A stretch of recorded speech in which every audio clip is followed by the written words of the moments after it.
প্রিয় দর্শক, ইস্পানি মির্জাপুর শুভরাত্রিতে আপনাদের সবাইকে আমন্ত্রণ জানাচ্ছি। Power by BSB Cambrian school and college. দর্শক, আমরা আজকে কথা বলবো ভারতের নির্বাচনের পরিস্থিতি নিয়ে এবং সেই নির্বাচনের ফলাফল আগামীকাল ঘোষণা হবার কথা রয়েছে, এবং সে কারণে আমরা আজকে অতিথি হিসেবে যাকে পেয়েছি, যিনি কূটনৈতিক বিশ্লেষক, সাবেক রাষ্ট্রদূত ও সাবেক সচিব জনাব মাসুদ মান্নান রয়েছেন এনডিসি আমাদের সাথে।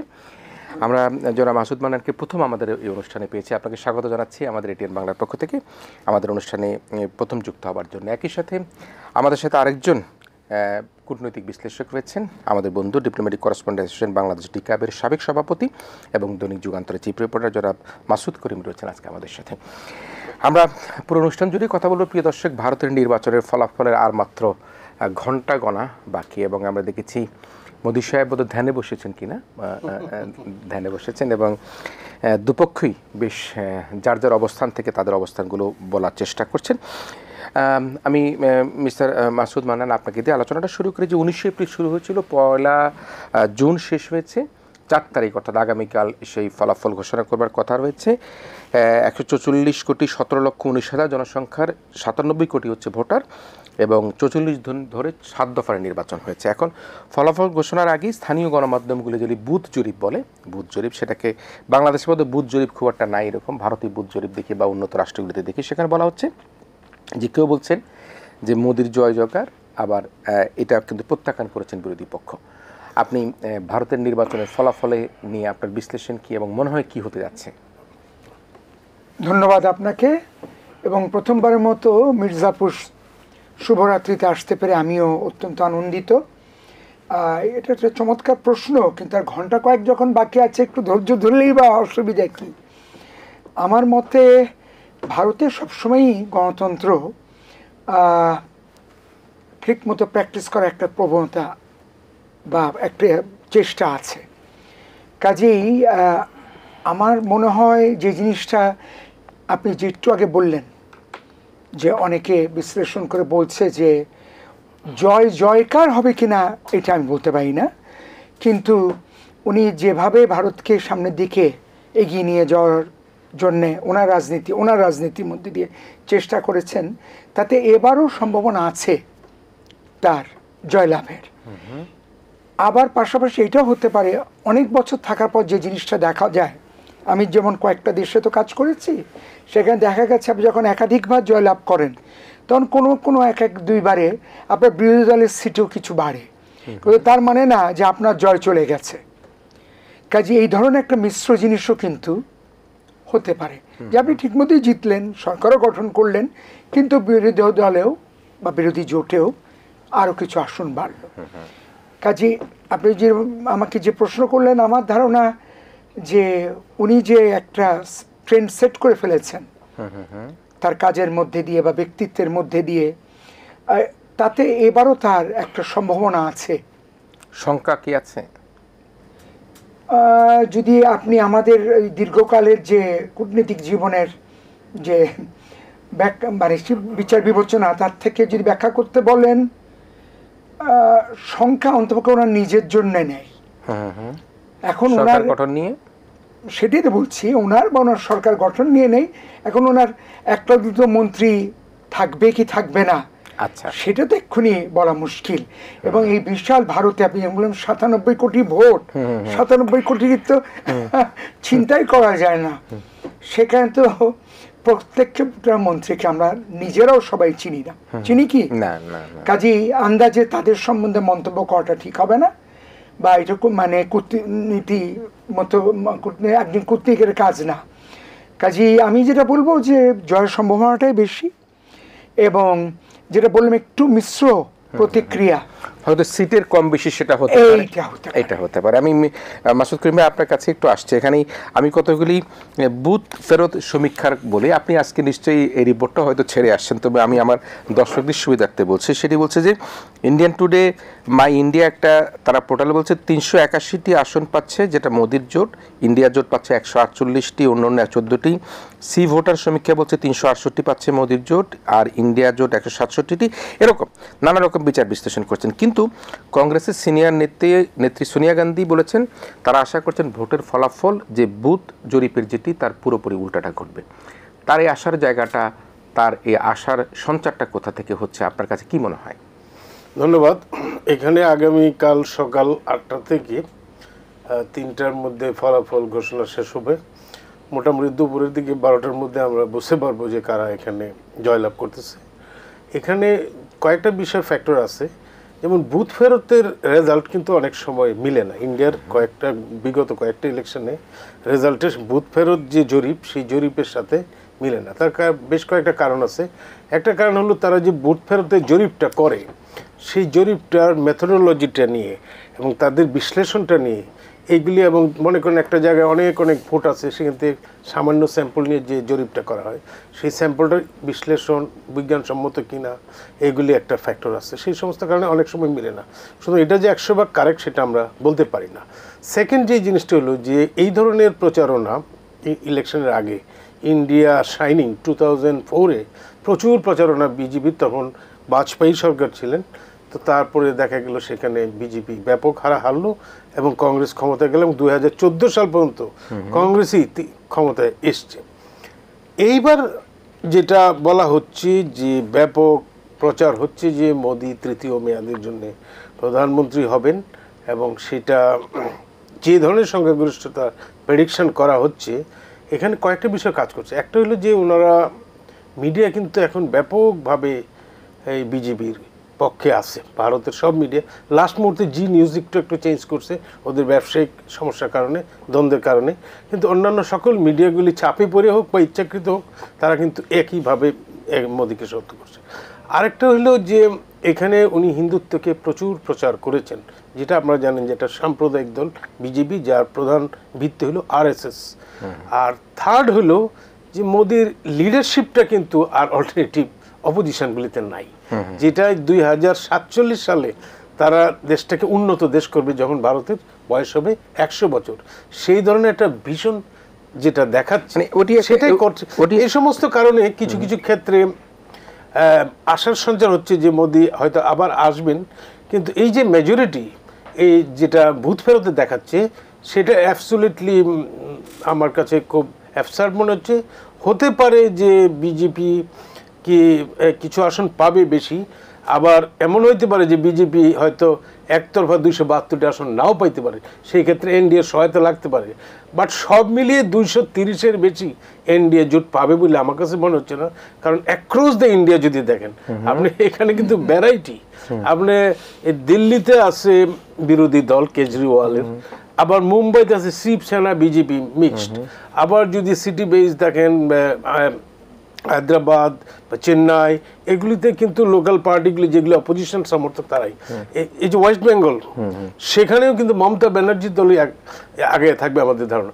তো এইসব দিক থেকে মনে হয় না যে একেবারে অ্যাবসুলেট, একেবারে ইনকামবেন্সি ফ্যাক্টর ভুলে গিয়ে শুধু একটা ধর্মীয় উন্মাদনার কারণে এত বিপুল মেজরিটি ওনারা পাবে, যেটা প্রজেকশন করা হচ্ছে। একটা জায়গায় আপনার সাথে একটু আমি আরেকটা পাল্টা প্রশ্ন করতে চাই। আপনি বলছিলেন যে ম্যাক্সিমাম গণমাধ্যমেই মোদির কথা বলছেন এবং সেখানে বলছেন এক ধরনের হয়তো বা প্রভাব বিস্তার করছেন।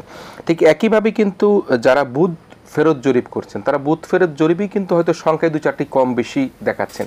তারাও কিন্তু বুথ জরিপেও কিন্তু তারা মোদিকে তারা আসন সংখ্যায় এগিয়ে রেখেছেন। সেই এই জরিপগুলি তো মিডিয়ার লোকজনই করতেছে, এবং সেই জরিপগুলি বিভিন্ন সংস্থাগুলো মিডিয়ার মাধ্যমেই করছেন, তারা করছে। তো সেই অর্থে কি বলতে চাচ্ছেন যে ভারতের বর্তমানে যে গণমাধ্যম, সেই গণমাধ্যমের প্রতি মোদী সরকারের বা বিশেষ করে মোদির একটা বড় ধরনের প্রভাব বিস্তার করছে? ব্যাপক প্রভাব রয়েছে, ব্যাপক প্রভাব বিস্তার করেছে, এবং এটা একমাত্র জি নিউজ শেষ মুহূর্তে যদি পাল্টানো হতো তাইলে মোটামুটি সব মিডিয়াই তার পক্ষে। এমন কারণ কি? এইগুলি মাল্টিপল কারণ।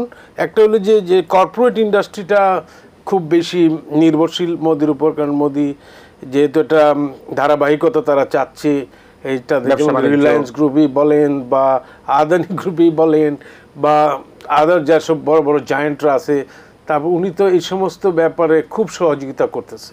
তো এই একটা ফ্যাক্টর হতে পারে। আর একটা ফ্যাক্টর হলো যে ওনাদের উপরে কিছু চাপও আছে, আমাদের সাথে যেসব বন্ধু বান্ধব আছে তাদের এই ধরনের ব্যাপারও আছে। সব মিলাইয়া পুরা ফ্যাক্টরটা কিন্তু ওই দিকেই যাচ্ছে। কিন্তু একটা জিনিস যে যে না আনএমপ্লয়মেন্ট যেটা রোধ করা সেটা কিন্তু মোদি সেইভাবে করতে পারেন। যে ধরনের ভীষণ তিনি দেখাচ্ছেন সেটার এগেনস্টে ওনারা যেটা করেছেন যে একটা ইনফ্রাস্ট্রাকচারাল ডেভেলপমেন্ট তারা করেছে প্রচুর, যেমন পিএম গতিশক্তি নামে একটা প্রজেক্ট করেছে, সেখানে রোড রেল এই সমস্ত খুব উন্নয়ন করেছেন। কিন্তু এই জিনিসগুলির সুফলটা সাধারণ মানুষের কাছে কতটা গেছে গ্রাসরুটে, সেই জিনিসগুলিও কিন্তু ভোটে ফ্যাক্টর হয়ে দাঁড়াবে, এবং ইন্ডিয়াতে লোকাল পার্টিগুলিও খুব একটা ফ্যাক্টর। হ্যাঁ, এইবার আমরা হয়তো আশা করছি না যে 1996 সাল বা এই সময়ের মতো যে সংখ্যালঘু মানে সরকার হবে, সেটা আশা নাই। মোদির দলেরই সম্ভাবনা বেশি মনে হচ্ছে আপাতত, কিন্তু যেভাবে মনে হচ্ছে রেজাল্টটা যে সে একইভাবে হবে সেটা আমরা বলতে পারি। ঝুলন্ত অবস্থা চলে যাবে একটা সংখ্যা মোদির জন্য থাকতেও পারে। এটা ঝুলন্ত ইন সেন্স যে এনডির সমর্থন লাগবে, অ্যাবসলিউটলি বিজেপি সে জিতবে এটা আমার মনে হচ্ছে না। মিস্টার মাসুদ মান্নান কথা বলছিলেন, মিস্টার মাসুদ করিম বলছিলেন সেটা হচ্ছে যে তিনি বলছিলেন যে হিন্দুত্ববাদের একটা বিষয়টা সেখানে এসছে, এবং আমরা গুজরাটের যে গণহত্যা কথাটা সে কথাটা আমাদের মনে আছে, এবং বাংলাদেশে বাংলাদেশিদেরকে যে নাগরিকত্ব আইনের কথা বলা হচ্ছে সেটিও কিন্তু আমরা একটা বড় সামনে চলে আসি কিনা তিনি আবার আসলে সরি। তবে সব মিলিয়ে এই যে হিন্দুত্ববাদের যে বিষয়টি নিয়ে আসলেন সেটা নিয়ে আপনার বিশ্লেষণ কি?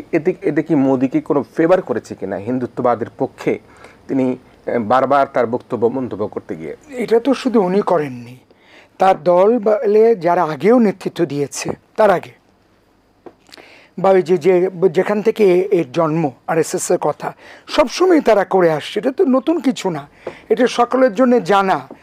সেটা জেনে শুনেই তো দুইবার তাকে ক্ষমতায় আনা হয়েছে, প্রধানমন্ত্রিত্ব তিনি পেয়েছেন, এবং পাশাপাশি তিনি চেষ্টা করছেন যে কথাটি একটু আগেই বন্ধুবর মাসুদ করিম সাহেব বললেন, কর্পোরেট যে ওয়ার্ল্ডটা আছে ইন্ডিয়ার, একটা বিশাল কর্পোরেট ওয়ার্ল্ড তৈরি করেছে ইন্ডিয়া, শুধু দেশের ভেতরে না, তাদের প্রভাব আছে অন্য অন্য দেশেও। কাজেই সেই সব ওয়ার্ল্ডের সাপোর্টও তো তিনি পেয়ে গেছেন, এত বছর ধরে পেয়ে আসছেন। হঠাৎ করে সে চলে যাবে না।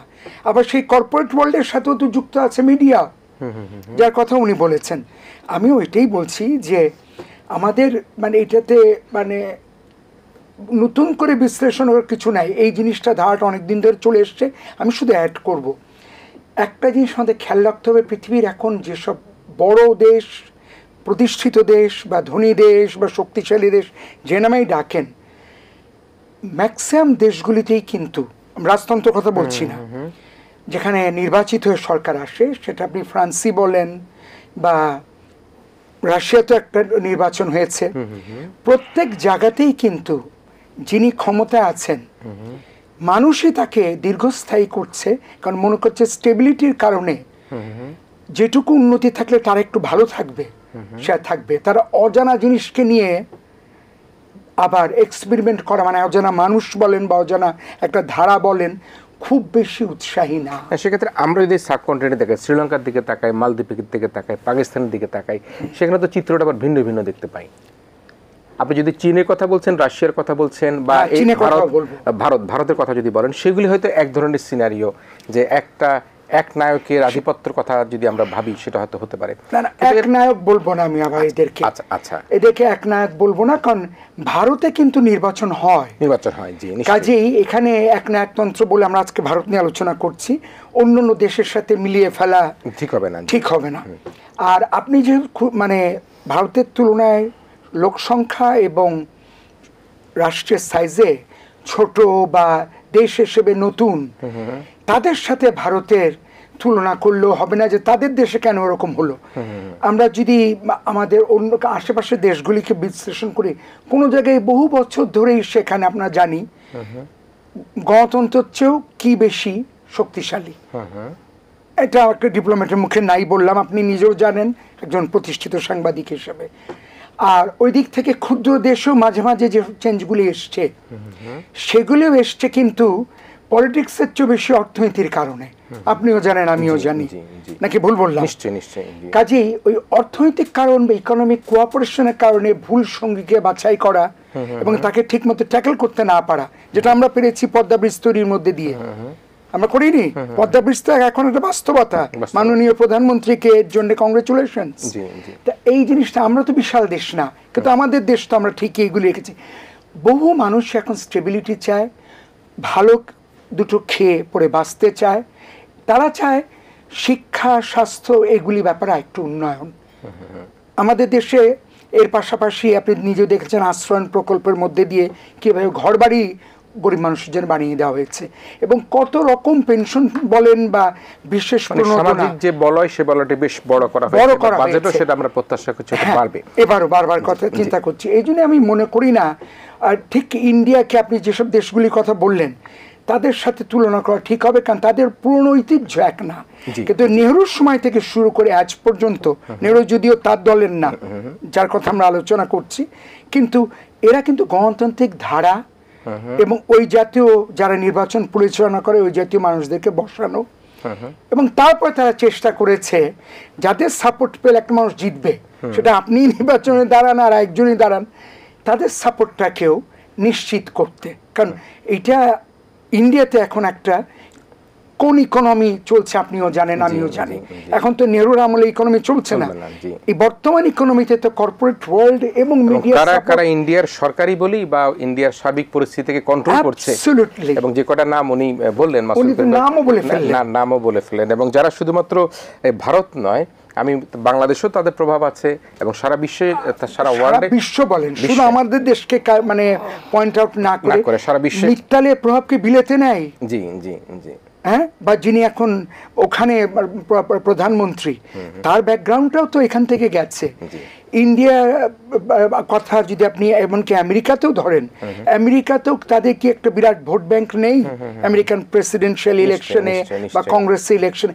পৃথিবী অনেকটা বদলেছে, আমাকে যদি জিজ্ঞেস করেন বাস্তববাদী হতে হবে। জি, আমি আসবো মিস্টার মাসুদ করিম। এই যে আমি একটা কথা বলছিলাম, নাগরিকত্ব আইনের একটা প্রসঙ্গ তুলছিলাম, এটিকে আবার মাথা চাড়া দিয়ে উঠবে কিনা, মানে এটা আসলে সর্বশেষ অবস্থাটা কি, এটাও কিন্তু ভোটার একটা ইস্যু ছিল। শুনেন, তাহলে ইন্ডিয়ার যে কনস্টিটিউশন, যেটা 1949 সালের 26শে নভেম্বর, আচ্ছা এই আলোচনাটুকু আমরা ইয়েতে আসি, একটা বিরতি নিয়ে আসি, বিরতির সময় হয়েছে। দর্শক একটু ক্ষমা চেয়ে নিচ্ছি, আমরা প্রশ্নটি করে ফেলেছিলাম, তবে এই প্রশ্নের উত্তর নিয়ে আমরা মিস্টার মাসুদ করিমের কাছে আসবো। আমরা আবারও ভারতের নির্বাচনের ফলাফল কোন পথে, বুথ জরিপ বলছে একরকম, আবার মিশ্র প্রতিক্রিয়া রয়েছে, ফলাফলে হয়তোবা অন্য কিছু ঘটতে পারে, মিলিয়ে আমরা আলোচনায় ফিরবো ছোটটা বিরতির পর। দর্শক, আমরা আবারও ইস্পাহানি মির্জাপুর শুভরাত্রিতে ফিরে এসেছি। আমাদের সাথে অতিথি হিসেবে রয়েছেন সাবেক সচিব এবং সাবেক রাষ্ট্রদূত জনাব মাসুদ মান্নান এনডিসি, একই সাথে রয়েছেন বিশিষ্ট সাংবাদিক, ডিপ্লোম্যাটিক করেসপন্ডেন্ট অ্যাসোসিয়েশন অব বাংলাদেশের সাবেক সভাপতি, কূটনৈতিক বিশ্লেষক জনাব মাসুদ করিম, যুগান্তরের চিফ রিপোর্টার হিসেবে দায়িত্ব পালন করছেন, তিনি রয়েছেন আমাদের সাথে। আমি মাসুদ করিমের কাছে যেটি জানবার চেষ্টা করেছিলাম সেটি হচ্ছে আসলে এই যে নাগরিকত্ব আইনের কথাটি, এবং সেটি বেশ ব্যাপক মাঝে মাঝে মাথাচাড়া দিয়ে ওঠে, এবং যারা ভারতে গিয়েছে 50-60 বছরের যাদের জন্ম ওখানে হয়েছে তাদেরকেও কিন্তু এখন এটা প্রমাণ করতে হচ্ছে, এবং আমরা আসাম টাসাম 2-4 জায়গায় দেখেছি বেশ শঙ্কিত অবস্থার মধ্যে রয়েছে, এবং কলকাতাও কিন্তু একই ধরনের অবস্থা রয়েছে।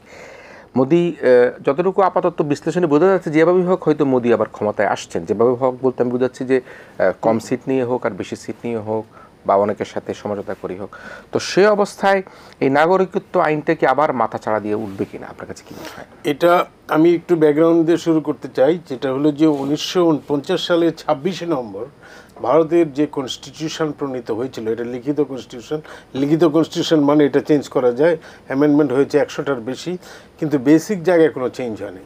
সেই কনস্টিটিউশনে এটা আছে যে আমরা তো জানি রিপাবলিক অফ ইন্ডিয়া, বাট এটা পুরাটা কিন্তু Democratic secular Republic of India, এরকম একটা লম্বা লাইন আছে, যার মধ্যে একটা শব্দ আছে, সেকুলার শব্দ আছে এবং কনস্টিটিউশনের প্রভিশনই আছে। সুতরাং এই সেকুলার ক্যারেক্টার এই কোনো রাজনৈতিক কারণে ফুললি চেঞ্জ করা যাবে ইন্ডিয়াতে, এটা অত সহজ নয়। এটা বিজেপি নেতৃবৃন্দ তারাও স্বীকার করেন, তারা এটা চেঞ্জ করতে যে পারবেন না এতে কোনো ডাউট নেই কারোরই। কারণটা হলো কি, যে এইখানে ওনারা যে নাগরিকত্ব আইনে বলেন বা আরও যে সমস্ত মানে ধর্মভিত্তিক যে বিষয়গুলিকে তারা সামনে নিয়ে আসে, এগুলির বেশিরভাগ ক্ষেত্রে দেখা যাচ্ছে ইলেকশন আগে, কারণ এইবারই প্রথম ওনারা আনেন নাই, বরাবরই এনেছেন। ইলেকশনের ক্ষেত্রে মানে নির্বাচনী প্রচারে যতটা হয়, বাস্তবে সেটা প্রায়োগিক ক্ষেত্রে সেটা তারা করেন না বা করতে পারেনও না। এটা ভেরি ডিফিকাল্ট যে ইন্ডিয়ার মৌলিক ক্যারেক্টারে চেঞ্জ করাটা। তো সেই দিক থেকে আমার মনে হয় না যে তারা কনস্টিটিউশন এটা একটা হিন্দু রাষ্ট্র প্রবর্তন করতে পারবেন সেগুলো রিপ্লেস করে। সেই জায়গায় আমার এটা মনে হয় না, কারণ এখানকার যে চরিত্রটা এখানে না, দেখেন তাতে ওই চাপ পড়বে সেটা কিন্তু। সেটা পারবে না। কারণটা হলো ইন্ডিয়ার যে পার্লামেন্টটা আমরা জানি এটা দ্বিকক্ষ বিশিষ্ট। এখন যেটা হচ্ছে এটা হলো নিম্নকক্ষ লোকসভার নির্বাচন। এখানে 544টা আসন আছে, 272টা পাইলে সরকার গঠন করবে। বাট এখানে আবার উচ্চ কক্ষে আছে 250টা মতো আসন, যেগুলি আবার ওই যে রাজ্যের বিধানসভার দ্বারা নির্বাচিত হয়। বিধানসভাগুলি most of the things are ওই অপোজিশন পার্টি নিয়ন্ত্রিত, এবং এখানে কিছু ইন্ডিপেন্ডেন্ট বিধানসভা রাজ্যসভার সদস্য আছেন যারা খুব জ্ঞানীগুণী, সেখানেও মেম্বার আছে একটা পার্সেন্টেজ, এবং রাষ্ট্রপতি নিজে এই সবার সই করে একটা ব্যাপক মেজরিটি এগুলি চেঞ্জ করতে, কিন্তু ওই যে ইচ্ছা থাকলেও পারবে না তারা। কিন্তু ওইটা তো আইন পাস হয়েছে, তো নাগরিকত্ব আইন যেটা সেটা নাগরিকত্ব আইন তারা পাশ করেছে, এটা ঠিক আছে, কিন্তু আমি বলছি যে এদের যে মৌলিক ক্যারেক্টার না, সেখান থেকে কি আবার বাংলাদেশের ভাগে কি আবার রোহিঙ্গাদের মতো কোন রকম কোন বিপর্যয় ঘটতে পারে কিনা? এটা যেহেতু ইলেকশনের আগে ঘটে নাই, কারণ এরা তো এইবার যদি ক্ষমতায় আসে তাদের ফরেন পলিসিতে ডেফিনেটলি তারা কিছু চেঞ্জ আনবে, বিকজ দ্য গ্লোবাল সিচুয়েশনের কারণে বিশ্ব পরিস্থিতিটা যখন চেঞ্জ হচ্ছে, গাজা এবং ইউক্রেন যখন হচ্ছে, কিংবা এশিয়াতে যেমন চায়নাকে তারা খুব বেশি কাউন্টার মনে করে, যেহেতু মালদ্বীপসে চাইনিজরা মোটামুটি গঠন করে ফেলেছে, আমাদের দেশে যাতে চায়নার খুব বেশি সিকিউরিটি ইন্টারফারেন্স না হয় সেই জিনিসগুলো তারা তো করবে, কিন্তু এই না যে তারা আমাদের সরকারকে খুব বেশি ডিস্টার্ব করবে। তারা বরং চাইবে যে নেইবারহুড পলিসি যেটা আছে সেটা কিন্তু কন্টিনিউ করবে, এবং এটা যে তারা যদি এমন কিছু করে যেটা আমাদের দেশের উপরে এফেক্ট করবে, তাইলে সেটার সাথে সেটা তো সঙ্গতিপূর্ণ হবে না। মানে আপনি যেটা বলছেন হয়তো বা আমাদেরকে সেরকম ডিস্টার্ব করবে না, তারা এটাকে একটা চাপে রাখার প্রক্রিয়া। এটা আমি মনে করি টোটালি এটা পলিটিক্স ইন্ডিয়ান পলিটিক্স। যেমন ধরেন ইন্ডিয়ার ক্যারেক্টারে কি আছে, যে ওরা একটা কাস্ট সিস্টেম আছে, হিন্দুদের মধ্যেও আছে যারা উচ্চ বর্ণ নিম্ন বর্ণের বিভক্তি আছে, হিন্দু মুসলমান আছে। আমেরিকায় কি আছে, আমেরিকাতেও আছে যেমন সাদা কালো, এই সমস্ত সাদা কালো এইগুলি কনস্টিটিউশন অ্যালাউ করে না, কিন্তু এটা বছরের পর বছর প্র্যাকটিসে চলতেছে। সুতরাং এটাকে যে এলিমিনেট করার জন্য আবার আপনি দেখেন কোর্ট আছে, কিন্তু আপনি এই যে আইন ব্যাখ্যা করা বা ইমপ্লিমেন্টেশন ব্যাখ্যা করার জন্য ইন্ডিয়ান কোর্ট হলো সম্পূর্ণ স্বাধীন, সেই এই ধরনের যে কোনো পদক্ষেপকে বাতিল করে দিতে পারে, যেটা মৌলিক প্রিন্সিপালের সাথে। সুতরাং এটা একটা চেক এন্ড ব্যালেন্স খুব বেশি আছে। ইন্ডিয়ান কোর্ট ইচ্ছা করলেই এখানে একটা ধর্মীয় উন্মাদনা সৃষ্টি করে একটা জিনিস করে ফেলবে, এটা আমার মনে হয় যে বাস্তবসম্মত না। এটা আদবানির সময় তো হয়ই নাই, আমার মনে হয় না মোদির 2 টার্মে যখন হয় নাই, এই টার্মেও এটা করা সম্ভব হবে না, বা তাদের সেই ধরনের ইন্টেনশন আছে বলে মনে হয় না। এটা শুধু ভোটের রাজনীতির একটা অংশ আমার কাছে তো মনে হচ্ছে। মিস্টার মাসুদ মানে আসলে ভারতের তো বেশ বাংলাদেশের তুলনায় মুসলিম জনগোষ্ঠী বাংলাদেশের তুলনায় বেশি, 20 কোটির মতো বোধহয় মুসলিম জনগোষ্ঠী আছে। তাদের ভোট আসলে কোথায় যায়, মানে কোন দিকে যায়, এটি কোনো বিশ্লেষণ করার সুযোগ আছে কিনা? যেহেতু আমরা নাগরিকত্ব আইন নিয়ে কথা বলা হচ্ছে, ওই কথা উনি বলেছেন ভোট কিন্তু হয় যে প্রভিন্সকে যারা যেভাবে ডিল করছে তার উপরে। যদি ওই প্রভিন্সেই দেখা যায় যে বিধানসভাতেও লোকসভার পাশাপাশি বিধানসভাতে জয়লাভ করেছে পার্টি ইন পাওয়ার যারা লোকসভার, তাহলে একরকম সেখানেও মুসলমানরা বুঝবে, কারণ মুসলমানরা এককালে এই দেশে দিল্লির থেকে শাসন করেছে, আমাদের জিনিসটা ভুলে গেলে হবে না। তারাও পলিটিক্স বোঝে। আবার কোনো কোনো জায়গায় দেখা যাচ্ছে তারা মানে সংখ্যার দিক দিয়েও খুব বেশি না, আবার এরাও ক্ষমতায়, কাজে এইসবের ব্যাপারটাতে অত সোজা সাপটা যে মুসলমান বলেই তারা সবসময় প্রত্যেক প্রভিন্সে হিন্দু যারা ভোট দিচ্ছে বা যারা দাঁড়াচ্ছে তাদের সাথে একমত হবে না বা বিরোধিতা করবে, এটা ঠিক না। আর একটা জিনিস মনে হচ্ছে আরও জোরালোভাবে বলতে চাই, ইন্ডিয়ান মানে আমার সৌভাগ্য হয়েছে ইন্ডিয়ান লয়ারদের সাথে পরিচিত হওয়ার। বিলেতেও তো আমি কাজ করেছি, আপনারা জানেন, ওখানে প্রচুর হিন্দু লয়ারও চাকরি করে, ব্যারিস্টার হয়, এমনকি আপনার ওইসব দেশেও জয়লাভ করেছে ইন্ডিয়ান বা শ্রীলঙ্কানরা, আমরাও যেমন করেছি, পার্লামেন্টে ওরাও আছে। কাজে পার্লামেন্টে যেমন স্ট্রংলি উনি বললেন যে দ্বিকক্ষ বিশিষ্ট হওয়াতে একটা ব্যাপার আছে, ওটাও না, কোর্টও কিন্তু ওদের বিরাট ভাবে শক্তিশালী। মানে এখানে একটা জায়গায় যেটা কোর্টও বিরাট ভাবে শক্তিশালী, কিছুটা কি এই যে কোর্টের কথা বলা হচ্ছে বা বলা হচ্ছে সেখানকার যে কনস্টিটিউশন ইনস্টিটিউটগুলো, যেটি মাসুদ মান্নান ভাই এবং মাসুদ করিম ভাই আপনারা দুজনেই স্বীকার করলেন বা বললেন যে সেখানে গণমাধ্যমগুলি কোনো না কোনোভাবে এখন মোদি বলয়ের মধ্যে আছে, সেখানে কি ইনস্টিটিউটগুলো কি আস্তে আস্তে খানিকটা আমি সেটা অন্য বলবো না, খানিকটা কি একটু বিচ্যুতির দিকে যাচ্ছে কিনা? এটা কিন্তু আমি একটু আগে আপনাকে বললাম, বিচ্যুতি বলা উচিত হবে না। সময়ের সাথে মানুষের চিন্তা, চেতনা, অনুভূতি এবং কমিটমেন্টেরও কিন্তু চেঞ্জ হয়। আপনি আপনার পরিবারে দেখবেন অনেক বছর আগে যখন আমরা বাঙালি মুসলমানরা খুব দরিদ্র ছিলাম, আজকের বাংলাদেশের অবস্থা ছিল না, তখন আমাদের মধ্যে অনেকে বুঝে না বুঝে অথবা আবেগপ্রবণ হয়ে বামপন্থী রাজনীতির সাথে জড়িত ছিল।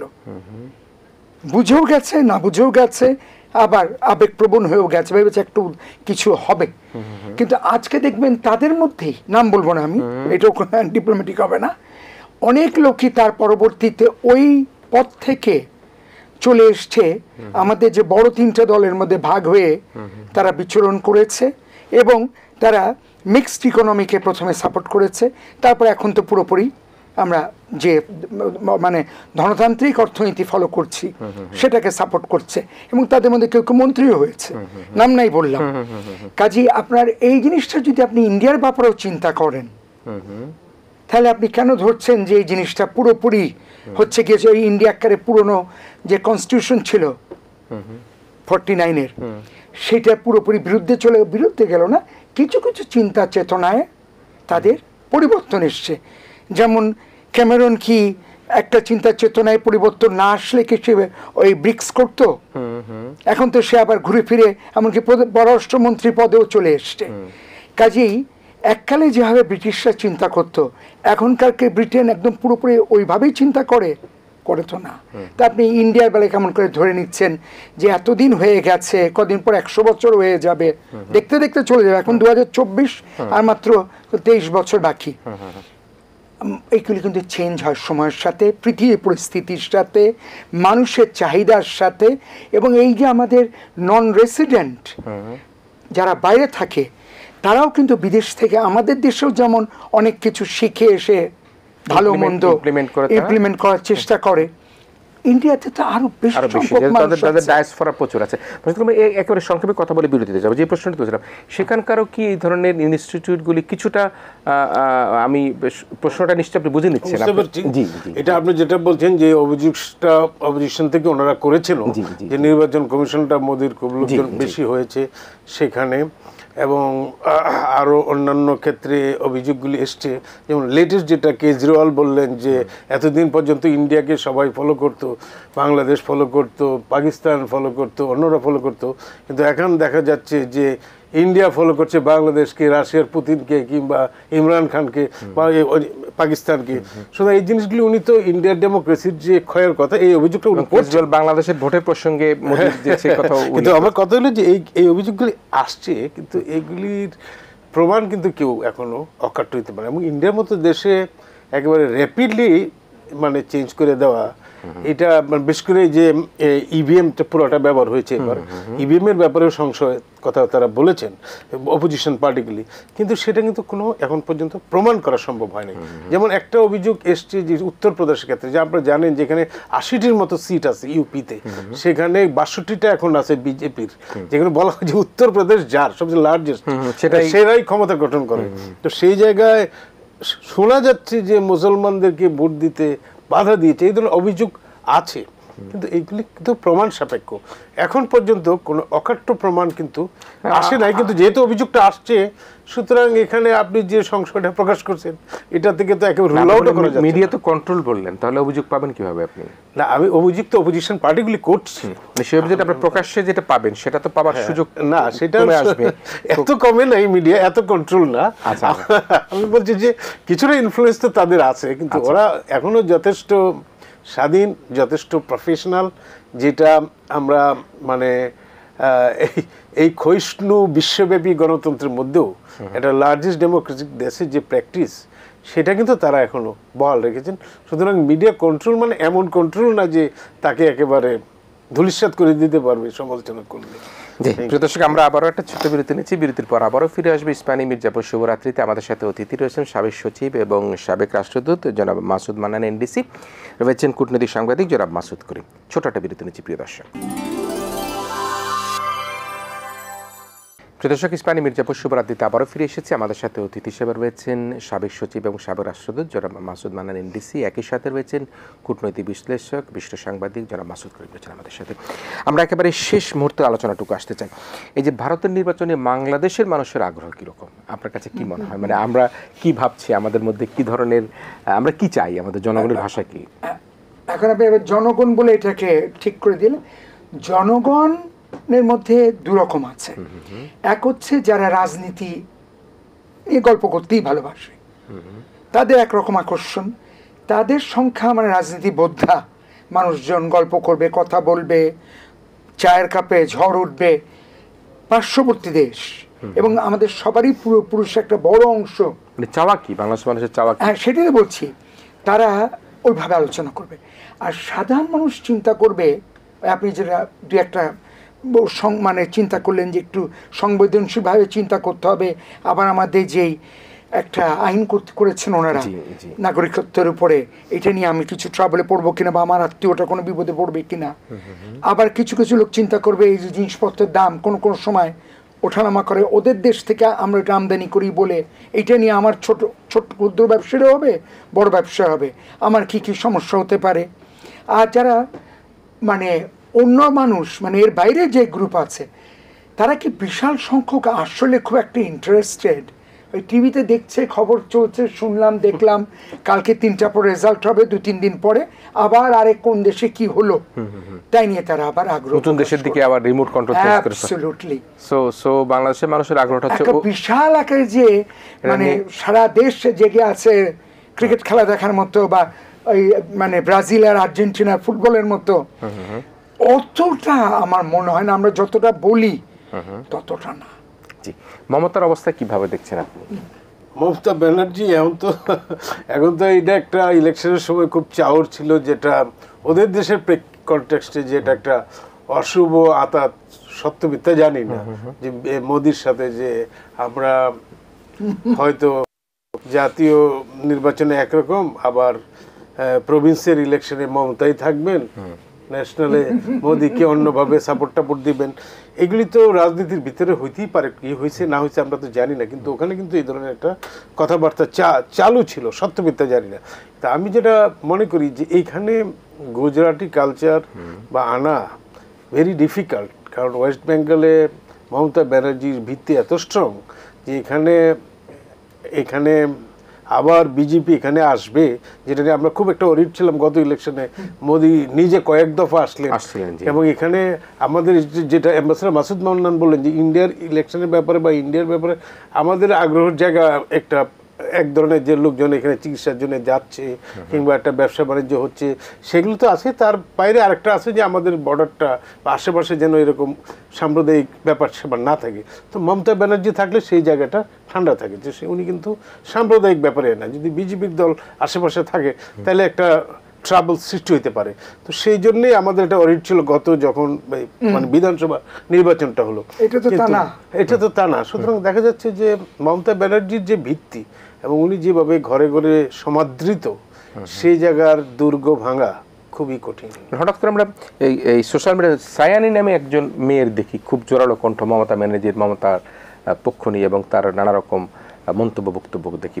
কিন্তু সব মিলিয়ে এই যদি আমরা ধরি যে মমতা বা তার জোটের সাথে যারা আছেন তাদের পরিস্থিতিটা কি হতে পারে? তারা কি নরেন্দ্র মোদীকে বা তার জোটকে বা তাকে কি একটু উতরে যাবার কিছুটা সুযোগ তাদের তৈরি হচ্ছে কিনা? আমার তো মনে হয় যে মমতা ব্যানার্জি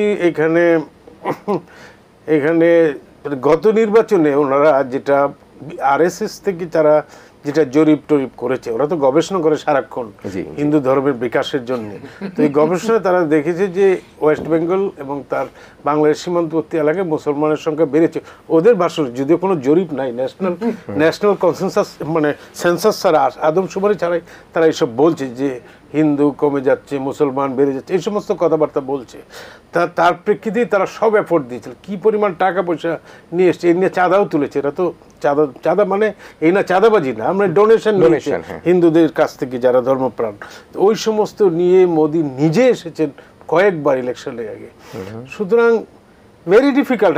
আমি এটা বুঝতেই পারি যে এখানে মমতা ব্যানার্জি খুব মানে পায়ের তলায় মাটি খুব স্ট্রং এখানে, মানে স্পেশালি তার যে অঞ্চল, সে অঞ্চলে তার পায়ের তলায়। ওয়েস্ট বেঙ্গলে মোদির আস্তানা গাড়া বা বিজেপির আস্তানা গড়ে তোলা, এটা আমার মনে হয় না উনি এটা অ্যালাউ করবেন, বা এখানকার ওয়েস্ট বেঙ্গলের জনগণ ওই কালচারটাকে গ্রহণ করবে, কিছুতেই করবে না। গত নির্বাচন বললেন না যে দিদি ও দিদি, এই সমস্ত টুইস্ট কথাবার্তা বললো, এগুলি মানুষ রিয়েক্ট করেছে। এটা গুজরাট না, এটা বেঙ্গল, ঠিক না? এখানে সবাই সাম্প্রদায়িক। আমি একটা ছোট প্রশ্ন করি। ওই যে নাগরিকত্ব আইনের কথা বললাম, সেখানে বলা হচ্ছে পাকিস্তান, আফগানিস্তান আর বাংলাদেশের যারা হিন্দু ধর্মাবলম্বী বোধহয় বলা হয়েছে নাকি না, বা অন্য ধর্মাবলম্বী মুসলমান ছাড়া তাদেরকে গেলে সরাসরি নাগরিকত্ব দিয়ে দেওয়া হবে, কিন্তু মুসলমানদের দেওয়া হয় না। এইরকম কি একটা? হ্যাঁ, এটা হিন্দুদেরকেই দেওয়া হবে যারা নির্যাতন শিকার হয়েছে। এটা নাগরিকত্ব আইনে আমাদের সাথে তো আফগানিস্তান এবং পাকিস্তানের সাথে কিন্তু একত্রিত করা হলো। সেই জায়গাটাকে আপনি কিভাবে দেখেন? এগুলি অস্বস্তিকর অবশ্যই। এগুলিও কিন্তু পলিটিক্যাল বক্তব্য।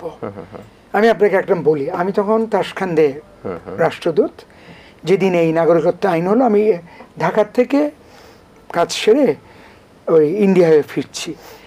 আমি তো দেখলাম ওখানে মানুষজন আমাদেরকে দেখলেই তো বুঝতে পারে যে আমরা বাংলাদেশের লোক, নালি ভিআইপিতে আসলাম কেমন করে। হ্যাঁ, ওয়েস্ট বেঙ্গলে হলে তো আমি হয়তো ওদের সাথে কথা বলতাম, ভিআইপিতে বসে আছে, বাকিরা হয়তো উচ্চপদস্থ কর্মকর্তা ইন্ডিয়ান সরকারের। কাজেই কিন্তু আসলে কিন্তু আমরা যেভাবে ভাবছি, ওরাও নর্মালি যেমন করে ওদের নাস্তা খাচ্ছে, অমুক করছে, এই নিয়ে উত্তেজিত হয়ে আমার সাথে একটা কথা, আপনি কে, কেন আসছেন, ওরম দেখিনি। আমরা যে জিনিসটা চিন্তা করি, সেটা মাসুদ করিম সাহেব বলেছে যে আসলে ওইভাবে ইন্ডিয়ার কনস্টিটিউশন অনুযায়ী বলেন, হাইকোর্টের কারণে বলেন, পার্লামেন্ট স্ট্রং বলে বলেন, প্রেসিডেন্টের যে ক্ষমতা আছে। আর আরেকটা জিনিস আমি একটু অ্যাড করে দিই, আমাদের এই উপমহাদেশে স্পেশালি, মানে আমি ভারতের কথা বলছি, প্রভিন্সে কিন্তু নেতৃত্ব এবং পার্টি আছে, এবং ওদের সবসময় কংগ্রেসের বহু গোড়ার দিকে হয়তো কংগ্রেসের অনেকগুলি প্রভিন্স ছিল, কিন্তু এখন প্রত্যেকটা প্রভিন্সে বড় মেজর দুটো দলের পাশাপাশি, বা তিনটা দল যদি ধরেন আপনি, তার পাশাপাশি নিজস্ব একেবারে ওই সয়েলের যারা, ওই ভাষা যারা কথা বলে, সেসব দল খুব স্ট্রং হয়েছে, এবং ওদেরও কিন্তু একটা সে আছে। কাজে আপনি এগুলিকে যদি অ্যাকাউন্ট না করেন, মানে হিসাবে না নেন, তাহলে কিন্তু ভারতের পলিটিক্স এবং এই যে ইলেকশন, সত্যির অর্থে কিন্তু এটা উপলব্ধি করা যাবে না। সেখানে তাদের নিজস্ব যে আঞ্চলিক শিল্প, সংস্কৃতি, ভাষা, তাদের মধ্যেও কিন্তু একটা নেতৃত্ব বিকাশ করে সেই অঞ্চলটাকে এটা তো 47 সাল না, আমরা যেটা দ্বিদলীয় দেখতেছি, এটা কালকে রেজাল্টে দেখা যাবে যে এই জিনিসটা প্রতিফলন থাকতে পারে। হ্যাঁ, এই জিনিসটা আপনি দেখবেন অনেক প্রভিন্সে। বাংলাদেশের মতো স্বতন্ত্র প্রচুর প্রার্থী নির্বাচিত হয়ে যেতে পারে। স্বতন্ত্র মানে ওই আপনি এককালে নিজেই তো আপনার মনে আছে, উত্তরপ্রদেশে বলেন, মধ্যপ্রদেশে বলেন, আবার আমি নাম বলা আমার জন্য উচিত হবে না হয়তো, এরকম বড় বড় মানুষগুলি কতদিন দুর্দণ্ড প্রতাপে, সেখানে কিন্তু দিল্লিতে খুব স্ট্রং গভর্নমেন্ট এসছে, তারা আবার সারা দেশে লোকসভায় জিতেছে, কিন্তু এই সব জায়গাগুলি, বিরাট বিরাট প্রভিন্সগুলি কিভাবে, মমতা ব্যানার্জির কথা উনি যে বললেন, উনিও তাই, ওনার ভূখণ্ডে, মানে ওনার দেশ তো হচ্ছে ভারত, কিন্তু ওনার যে অংশটা পশ্চিমবঙ্গ, ওনার তো ওটাকে বাংলা বলে, কাজেই ওখানে উনি তো আসলে একচেটিয়া, সেই কবে চলে গেছে বামফ্রন্ট, নাকি ভুল বলছি আমি? ঠিক আছে, জি। আপনার এই হিসাবটা বুঝতে, জ্যোতি বসুর সময় জ্যোতি বসু কত বছর ছিল আপনি বলেন? তা এই যে পার্সোনালিটি কাল্ট, এইটা আমাদের এই ওই আফগানিস্তান সব মিলিয়ে বলেছে, এই কারণেই এই পুরো যে জায়গাটা সাউথ এশিয়া, আমরা আবার ডিপ্লোম্যাটিক ভাষায় দক্ষিণ এশিয়া, এই পুরো জায়গায় পার্সোনালিটি কাল্ট, ব্যক্তিত্ব, কারিশমা, এগুলি তার দলসহ রেইন করে লম্বা সময়। এইটাকে আপনি কিন্তু গোনার মধ্যে নিতে হবে।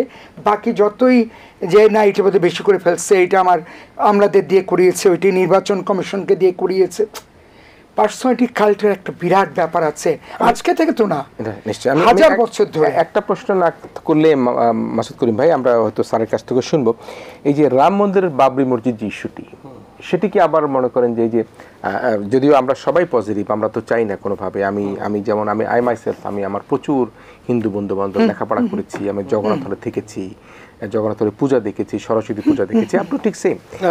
মিস্টার মাসুদ মানে ঢাকা বিশ্ববিদ্যালয়ের অর্থনীতি ছাত্র, সেম।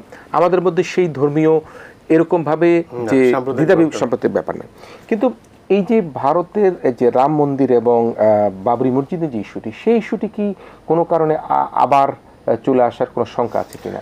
এইগুলি তো ওনাদের রাজনৈতিক কালচার, এবং এই কালচারের মধ্যে ওনারা যেটা মানে বিজেপির যে ট্রেন্ড, সেই জায়গায় তো সেটা থাকবেই। কিন্তু যেটা যে এমন, যেমন ধরেন গুজরাটে যে ঘটনাটা যখন ওনার যখন মুখ্যমন্ত্রী ছিলেন তখন ঘটেছে, কিংবা তারপরে রাম মন্দির এবং বাবরি মসজিদ নিয়ে তারপরে হাইকোর্ট বললো যে এটা আলাদা সরাই নেও, সেটাও তখন আমরা তো বললাম যে হাইকোর্ট তো মনে হয় রায়টা ঠিক দেয় নাই, রাম মন্দিরের পক্ষে দিয়েছে।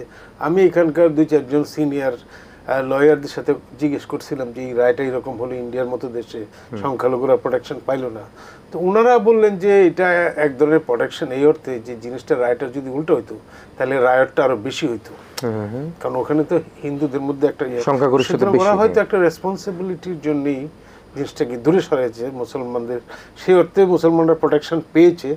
এরা একটু এই ধরনের চিন্তা ভাবনাও করে অনেক সময় কোর্ট, হ্যাঁ, সেই জন্য এই জিনিসগুলি হয়তো এমন না যে একেবারে ডেডলকের সৃষ্টি করবে, কারণ এখানে তারা যেহেতু ক্ষমতায় আছে, তারা এখানে একটা অগ্নিগর্ভ ভারত রাখবে, আবার 2047 সালে উন্নত দেশে করবে, আবার নেইবারদের সাথে সম্পর্ক ভালো রাখবে। এইগুলি আমার মনে হয় যে এখানকার থিঙ্ক ট্যাঙ্ক যারা আছে, এখানকার রাজনীতিবিদ যারা আছে, তাদের মধ্যে এই বিবেচনা শক্তিটাও থাকা উচিত বলে আমি মনে করি, এবং সেটাই এখন আগামী দিনে আমরা দেখি কি হয়। আর প্রথম কথা হলো ওনারা কালকে পাশ করে কিনা সেটাও আমরা দেখব। শেষ করব মিস্টার মাসুদ বানা, শেষ করতে চাচ্ছি, একেবারে শেষ বিশ্লেষণ কি হবে আর তো অল্প কিছুক্ষণ, তারপর আপনি বলছেন অল্প কিছু অপেক্ষা করলে হয়, তবুও আপনি ভালো কূটনীতিবিদ, বিশ্লেষণ আছে। কিন্তু বললাম যে আমার ধারণা, কিন্তু আমি ভুল হতে পারি, কারণ মনে রাখতে হবে ক্যারিসমা এমন একটা জিনিস, সেটা সব কিছু ভাসিয়েও নিয়ে যেতে পারে। বাট আমি যেটা মনে করি, অনেক বছর থাকলে কিছু মানুষ সমালোচনা করেই, সেটাও আবেগের উপর একটা কারণ হতে পারে, আবার নিজে বুঝেও করতে পারে যে না এইটা না হয়ে এইটা হলে ভালো হতো, এইভাবে চালানো যেত, উনি করেন না। আচ্ছা, সিটে যে হেরফের হতে পারে, যেটা মাসুদ করিম সাহেব বলেছে, কিন্তু মানে অল্প কিছু, কিন্তু উনি আরেকটা গ্রুপকে নিয়ে আসুক বা আরেকটা দলকে নিয়ে আসুক, উনি বা এককভাবেই আসুক, এটা বোঝাই যাচ্ছে কর্পোরেট ওয়ার্ল্ড চাচ্ছে, মিডিয়ার ম্যাক্সিমাম লোক চাচ্ছে। এবং আপনার মনে আছে ট্রাম্পের সময় যখন উনি গিয়েছিলেন টেক্সাসেই তো, কীরকম জনপ্রিয়তা নন রেসিডেন্ট ইন্ডিয়ানদের মধ্যে তার, কাজে আপনি কীভাবে আশা করেন, ওই যে আমি পার্সোনালিটি কালচার ক্যারিসমা কথা বললাম, যে এইটাকে ছাপিয়ে যাবে ওরকম একটা লক্ষ্যের সামনে পাশাপাশি না এনে, আপনি বললেন, আপনি নিজেই তো বললেন যে ওনাকে সাথে লড়াই করার মতো, মানে পলিটিক্যাল লড়াই, আমি ওয়ার বলছি না, তা আসলে আরেকজনকে দাঁড় করানোই হয় নাই। কে হবে তাহলে ওনার সাবস্টিটিউট? নেতৃত্বে কে আসবে? হ্যাঁ, এবং এবং ভারতের যে অর্থনৈতিক উন্নয়ন, বুঝলাম কিছু কিছু ক্ষেত্রে যেটা নেহরুর সময় চেষ্টা হয়েছে সাধারণ মানুষের মধ্যে আরও বেশি কিছু দিতে, এখন পুরোপুরি ক্যাপিটালিজমের সময় এই জিনিসটা ওইভাবে অত হচ্ছে না, মানুষ হয়তো কিছু ভুগছে, কিন্তু তারপরেও ইন্ডিয়া তো এগোচ্ছে। এবং স্লোগানটা হচ্ছে গিয়ে তারা 2047-এ 100 বছরে গিয়ে পুরোপুরি একটা উন্নত রাষ্ট্রে চলে যাবে। 10 সেকেন্ডে শেষ করতে চাচ্ছি। না, আমরা অ্যাকচুয়ালি আপনি যে অ্যাম্বাসেডর যেটা বললেন যে এটা সাধারণ মানুষের মধ্যে যত না বেশি আমাদের মতো লোকজন যারা এই সমস্ত উপমহাদেশের রাজনীতি, অর্থনীতি এসব নিয়ে ভাবে, আমাদের অবশ্যই নজর থাকবে সকাল 8টা থেকেই টেলিভিশনের দিকে, এবং কি ধরনের রেজাল্ট হয়, এবং এই ধরনের রেজাল্টে অনেক সারপ্রাইজ থাকে। আমি ইন্ডিয়ার ইলেকশনের যত ফলাফল দেখছি প্রচুর সারপ্রাইজ থাকে। তো এইবার একেবারে আমরা যেভাবে বিশ্লেষণ করি যে এরকম সাদামাটা হয়ে যাবে, নাও হইতে পারে। সুতরাং লেটস সি কী হয়, তারপরে আমরা দেখবো যে আমাদের নেইবারদের সাথে সম্ভব কি। তো ইন জেনারেল বলা যায় যে এটা বিজেপি হোক বা কংগ্রেসই হোক বা যদি সংখ্যালঘু সরকার হয় তাহলে তো বলাই ভালো, খুবই ভালো, যেটা 1996 সালে আমরা গঙ্গা চুক্তি করলাম, কিন্তু সেটা তো সম্ভাবনা খুবই কম। তো তারপরেও আমরা নজর রাখবো, কারণ এটা প্রতিবেশী দেশের যে সরকার রাজনীতি, সেটা আমাদের মতো দেশ যার সাথে 4000 কিলোমিটার মতো স্থল সীমান্ত আছে, সমুদ্র সীমান্ত আছে, খুবই গুরুত্বপূর্ণ, খুব গুরুত্বপূর্ণ। আমরা অবশ্যই নজর রাখবো এবং সেই অনুযায়ী আমাদের সরকারগুলি নিশ্চয়ই করবে, সেটাই দেখবো। নিশ্চয়ই। প্রিয় দর্শক, আমরা ভারতের নির্বাচনের ফলাফল কী হতে যায় সেটা নিয়ে আলোচনা করলাম। তবে সবচেয়ে বড় গুরুত্বপূর্ণ বিষয় হচ্ছে আমাদের একটা গুরুত্বপূর্ণ প্রতিবেশী রাষ্ট্র এবং যার চতুর্দিক দিয়ে বাংলাদেশ অবস্থান করছে, সেই রাষ্ট্রের প্রতিবেশী রাষ্ট্র হিসেবে বাংলাদেশ ভারতের যেই সরকারি ক্ষমতা আসুক না কেন, আমাদের বন্ধুত্ব, ভ্রাতৃত্ব, আমাদের যে একের সাথে অপরের যে ব্যবসা বাণিজ্য আদান প্রদান সব কিছুই কিন্তু আমরা সেভাবেই বজায় রাখবো। এই কারণের জন্য যে আমরা এবং ভারত উভয় মিলে কিন্তু এই যে ভারতবর্ষটাকে বলি, সেই ভারতবর্ষটাকে আমরা একত্রে একটা উন্নত রাষ্ট্র হিসেবে দেখতে চাই। যেটি ভারত 1947 সালের মধ্যে তারা বলছে যে তারা উন্নত রাষ্ট্রে পরিণত হবে, বাংলাদেশও কিন্তু উন্নত রাষ্ট্রের পরিকল্পনার দিকে এগিয়ে যাচ্ছে। সব মিলিয়ে ভারতের নির্বাচনের ফলাফলের অপেক্ষায় থেকে আজকে আমাদের এই ইস্পাহানী মির্জাপুর শুভরাত্রি এখানে শেষ করছি। প্রিয় দর্শক, আপনারা সবাই ভালো থাকবেন, সবাই মিলে ভীষণ ভালো থাকবেন।